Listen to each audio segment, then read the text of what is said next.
Did you know that the average person's attention span has dropped from 12 seconds to just 8 seconds in the last decade? That's actually shorter than a goldfish's attention span, and it's directly tied to how our devices are rewiring our brains. Oh wow, that's actually terrifying when you think about it. I noticed just this morning how I couldn't even read through one email without checking my phone notifications. And here's what's fascinating. This isn't just about poor habits or lack of discipline. Tech companies have literally engineered their platforms to hijack our attention using sophisticated psychological techniques. What exactly do you mean by psychological techniques? That sounds almost sinister. Well, it's all about dopamine, that feel-good chemical our brains release. Every notification, every like, every scroll is carefully designed to give us a tiny hit of dopamine. And these companies have entire teams dedicated to making these rewards as addictive as possible. So you're telling me these apps are basically training our brains like some kind of digital Pavlov experiment? Exactly. And here's where it gets really concerning. Studies show that every time we get distracted, it takes our brain about 23 minutes to get back to deep focus. With the average person checking their phone 96 times a day, we're basically never reaching that state of deep work. That explains so much about why I feel like I can never get anything substantial done anymore. What's the solution here? There's this fascinating approach called the 90-minute deep work sprint, based on our brain's natural ultradian rhythm. You pick one task, set a timer for 90 minutes, and commit to working on only that thing. No phone, no email, nothing else. But what about multitasking? I've always thought I was pretty good at juggling multiple things at once. That's actually one of the biggest myths in productivity.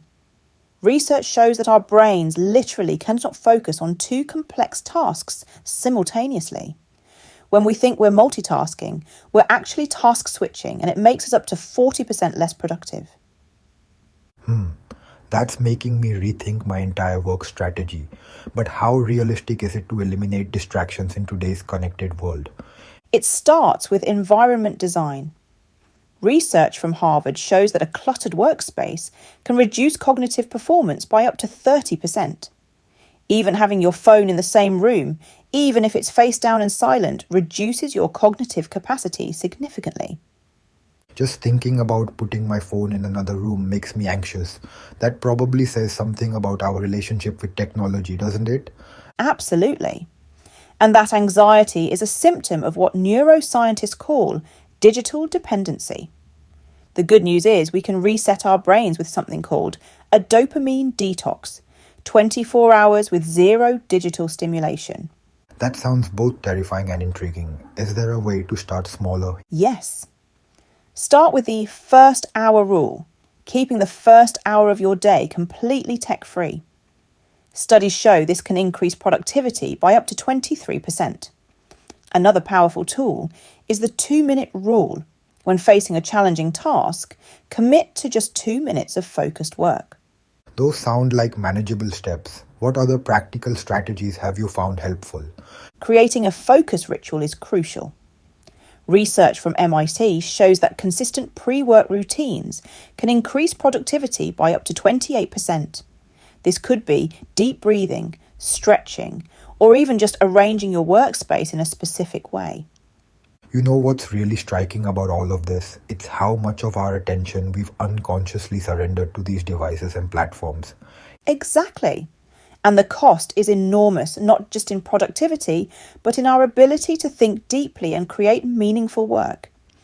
Studies show that the average knowledge worker now spends only 1.2 hours per day in deep focus. So what's the solution? We can't exactly go back to a pre-digital age. It's about creating what experts call digital minimalism, using technology as a tool rather than letting it use us. This means setting up strict boundaries and being intentional about our digital consumption. That's making me think about how I could restructure my day. Maybe start with those 90-minute deep work sprints. That's perfect. And here's a challenge for everyone. Try one 90-minute deep work sprint today. No distractions, no phones, just pure focus. Because in a world of constant distraction, the ability to focus deeply is becoming our most valuable skill. This has been eye-opening. I'm definitely going to try that sprint technique right after I put my phone in another room. And remember, your attention is literally being monetized by tech companies. The average person's data is worth about $240 per year to these platforms. Taking back control of your focus isn't just about productivity, it's about reclaiming your mind and living a more intentional life.